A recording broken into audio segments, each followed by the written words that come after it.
Hello friends, today we will study the educational philosophy of John Dewey. John Dewey and Mahatma Gandhi's philosophies are always compared, but today we will study John Dewey's educational philosophy. He was a Western philosopher and he has given his views on education. What should be the curriculum, what should be the role of teacher, what subjects should be taught, what type of school should be there. So we will study them one by one. So let us start. So John Dewey brought teachers out among the students and put the students and teachers together. So he was in favor of putting teachers and students together, means there should be close intimacy between teachers and students. Students should not be afraid of teachers. So we will see. John Dewey was born in Burlington, Vermont on October 20, 1859. He was a bright kid, attending college at the University of Vermont at only 15 years old. So he was bright and he entered the university at 15 years of age. At the University of Vermont, Dewey focused on the study of philosophy. He graduated with his bachelor degree in 1879 at the age of 20. He then began his teaching career. He taught 2 years of high school in Isle City, PA, and 1 year of elementary school at Charlotte, Vermont. In 1884, Dewey received his PhD from Johns Hopkins University and immediately began his university teaching career at the University of Michigan. Dewey spent most of his early career there, except for 1 year stint at the University of Minnesota. So he spent more time at University of Michigan and 1 year time at University of Minnesota. In 1894, Dewey left for the University of Chicago, where he would become the head of the philosophy department. At the University of Chicago, Dewey would work to develop much of his viewpoints that have lasted for beyond his time. So he was ahead of his time and his viewpoints lasted far beyond his time. Dewey would become a professor at Columbia University. Okay, so this is all about Dewey's achievement in his career.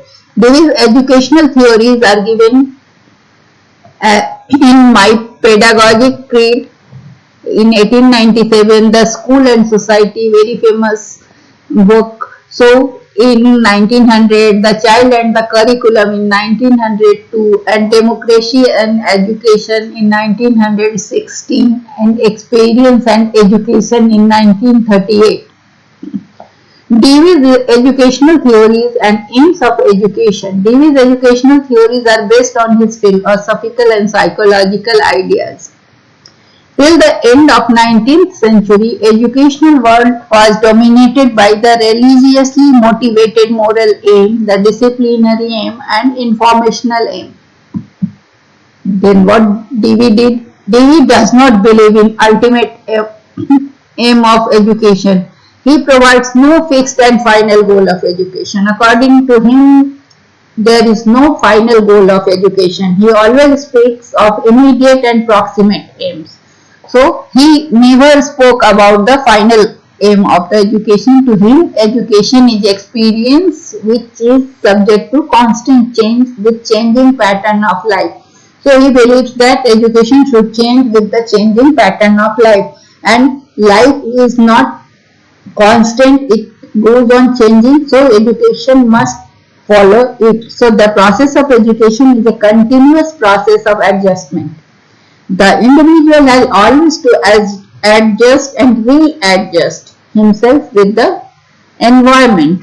So Dewey agrees to the function of education as preparation for life. He says that the purpose of education or function of education is making a person or preparing a person for life. If it refers to life now and the immediate future. Pupils, he said, about students, he said, are not interested in distant and remote future. So they are interested in present and immediate future. Any such attempt would not stimulate them to learn. So education should ensure adequate preparation for an immediate life. This will encourage pupil to learn. DV also agrees with the aim of education is self-realization of the individual.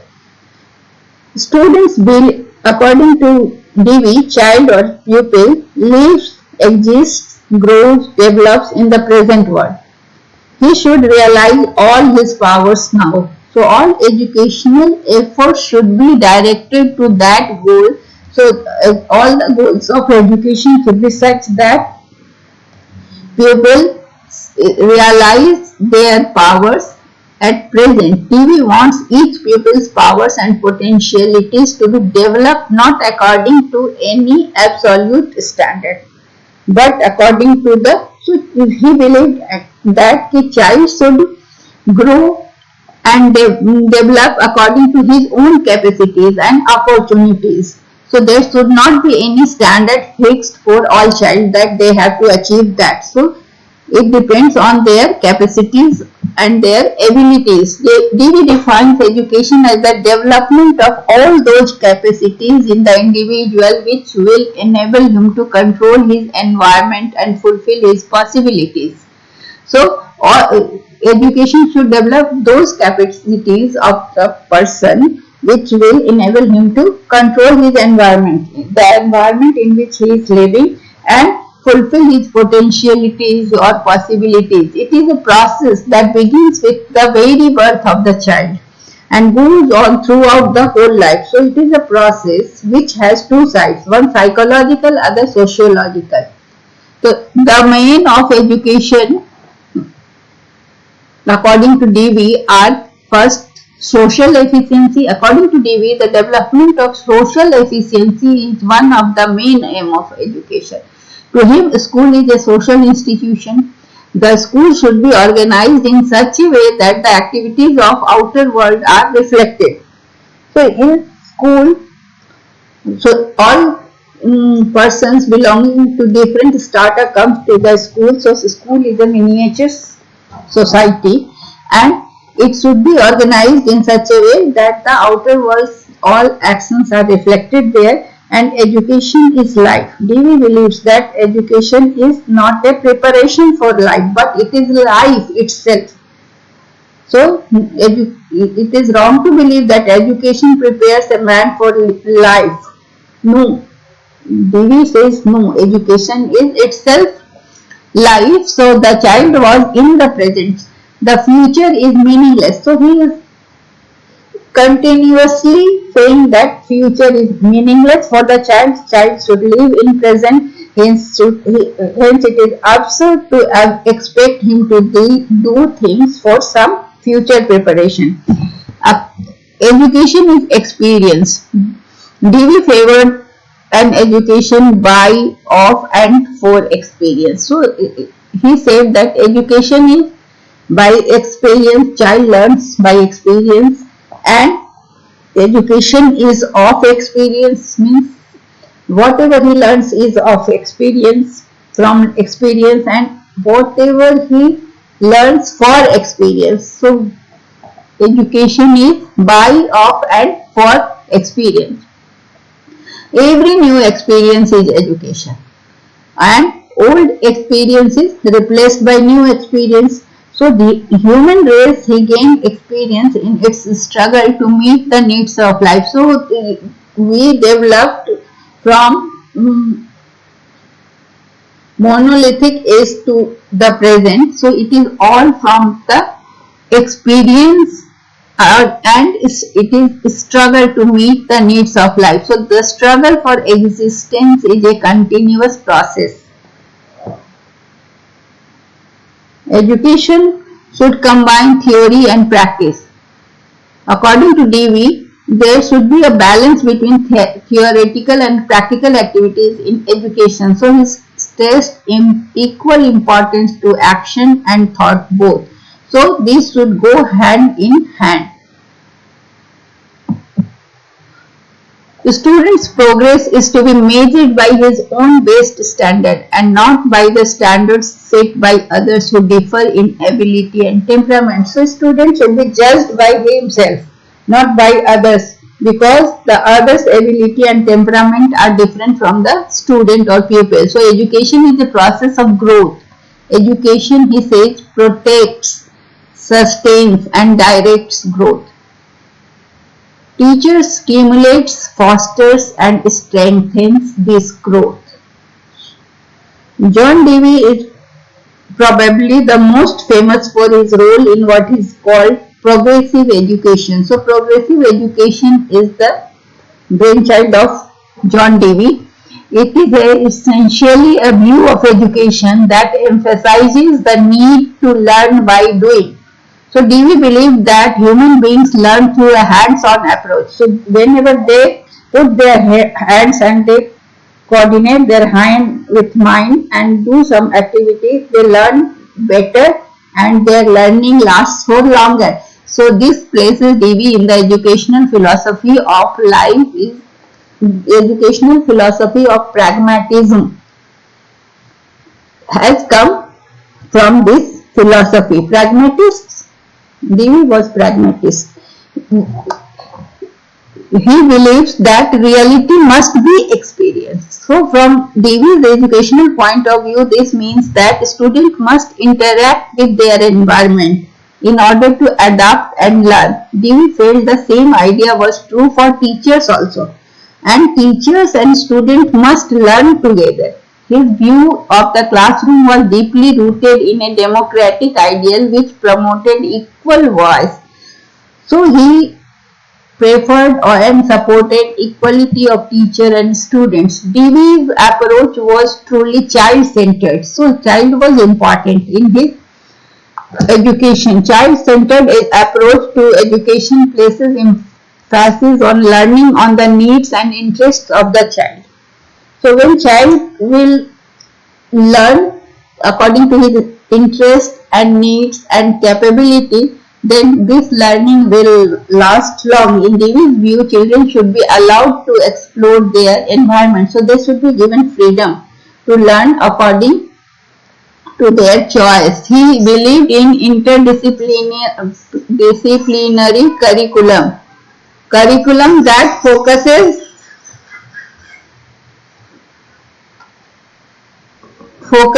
on connecting multiple subjects where students are allowed to freely move in and out classrooms as they pursue their interest and construct their own paths of acquiring and applying knowledge. So education should be given interdisciplinary, means all disciplines should be mingled and anyone can take any subject, like semester system working presently, where the students are allowed to choose subjects of any discipline and complete their course. The role of teacher in this setting would be to serve more as a facilitator than an instructor. So teacher is facilitator and helping the children in learning. In Dewey's view, teachers should observe the interest of the students, observe the directions they naturally take, and then if they are wrong, teacher should guide and then serve as someone who helps to develop problem solving skills. Curriculum. Dewey says that broader curricular programs are needed and emphasis should be placed in total development of person as being equally important in intellectual and academic. The teacher is a guide and the director. He steers the boat. But the energy that it must come from those who are learning. So the more a teacher is aware of the past experience of students, of their hopes, desires, chief interest, and better will be the education. The teacher is engaged not simply in training the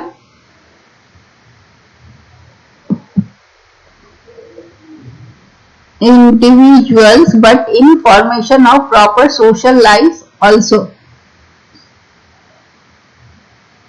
So traditionally a teacher would stand in front of a group of students who are all sitting in rows.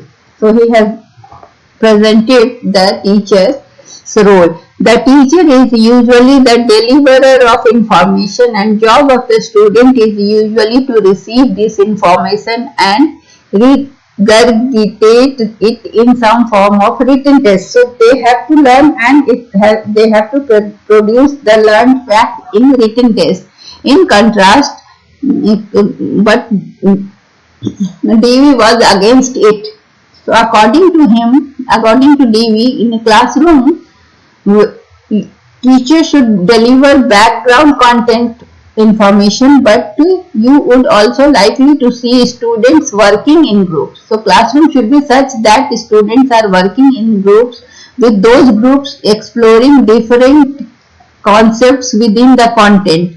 So they are given content and they are exploring the content and getting some new information, new ideas, and you would see lot of conversation and collaboration among the students. So in Davy's classroom, there is a lot of conversation and lots of collaboration, and there may be a written test, and you also see the projects, students projects, presentations or other differentiated techniques of evaluation. But it is all done by students, they explore themselves. Method of teaching. Davy's method of teaching is based on pragmatic philosophy. He is of the opinion that direct experience is the basis of all method. He was pragmatist, so he believes in project works and learning by doing. So knowledge takes place from concrete to meaning and meaningful situations. Hence knowledge should come from spontaneous activities of the student. The Davy's method of teaching are based on principle of learning by doing activities in connection with the life of the child. The project or problem method was advocated by Davy, and which stresses the child's interest, emphasizes the child's interest, and purposes are most important thing. So for this problem or project method, Davy has supported.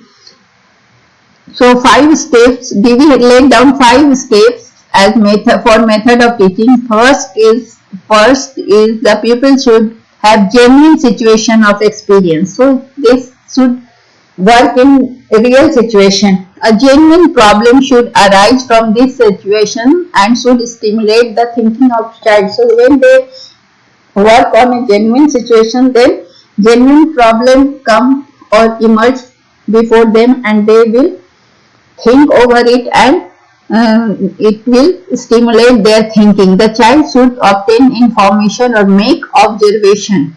So child will make observation to deal with the problem. So it will be the child's, it will create interest in child to solve the problems, and suggested solutions should occur to him. Then he will think of solutions and suggest the solution. So he should have an opportunity to test his ideas by application. So it is all in inductive method, or he should work on it and he should test or inquire every example. So school's role. About school's role, Davy's opinion was that school is simply that form of community life in which all those agencies are concentrated that will be most effective in bringing the child to share in any inherited resources of the race and to use his own powers for social ends. Davy stressed the importance of education in school not only as a place of gain content knowledge but also as a place which makes children to learn how to live. So he believed that students should be actively involved in real life tasks and challenges. Davy School. In January 1896, Davy opened the doors of Experimental University of Chicago with the idea of setting up experimental school by his own. The child goes to school, makes things to cook, to sew, to work, to wood, to make tools through the act of simple construction. So all works are done by the students, and this also includes the studies, reading, writing and calculus. So he has given importance on subjects like reading, writing, calculus along with the crafts and making, cooking and sewing, so all types of works which make child self-dependent. The teacher's role.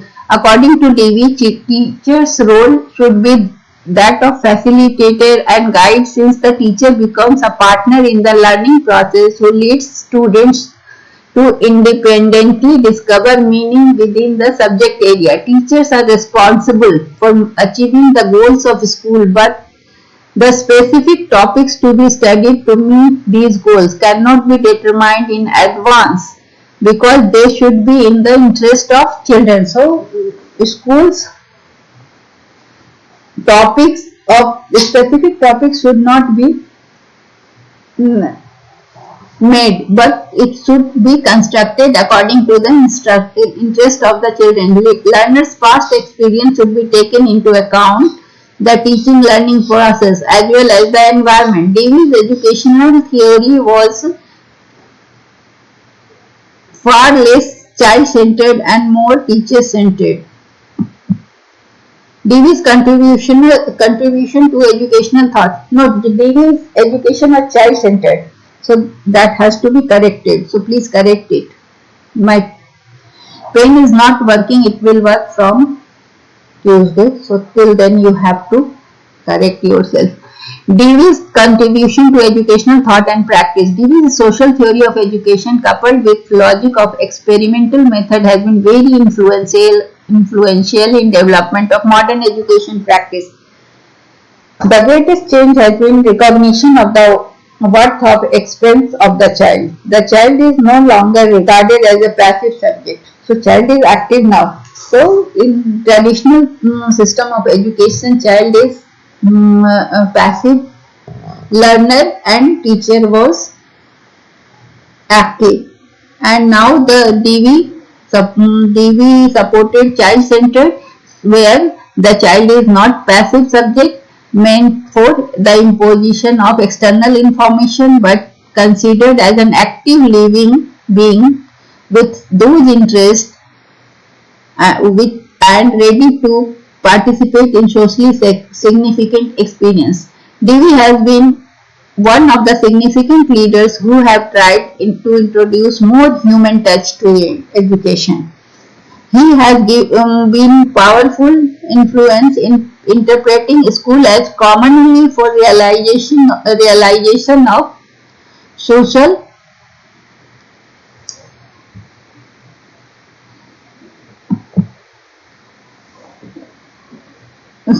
immediate experience and present opportunities of the child if he is to be contributor of match the social needs. His insistence on activities of diverse kinds of in school is also another aspect of social theory of education, because all type of activities, craft, sewing, cooking, woodwork, all are included. The pragmatic method of instrumental experimentation reacts against all kinds of mysticism, transcendentalism and absolutism.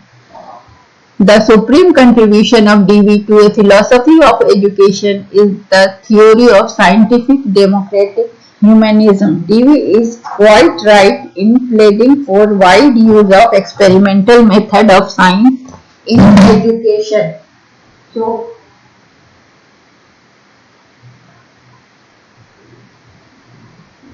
Davy's contribution is very ahead of his time. Davy's contribution in education is quite ahead of his time. He was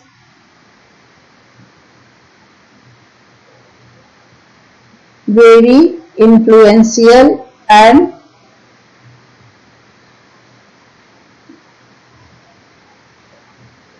superior and surpassing, being beyond ordinary or common experience. Children will learn in Divi's school. So, transcendental means superior. Okay. And the other word is mysticism.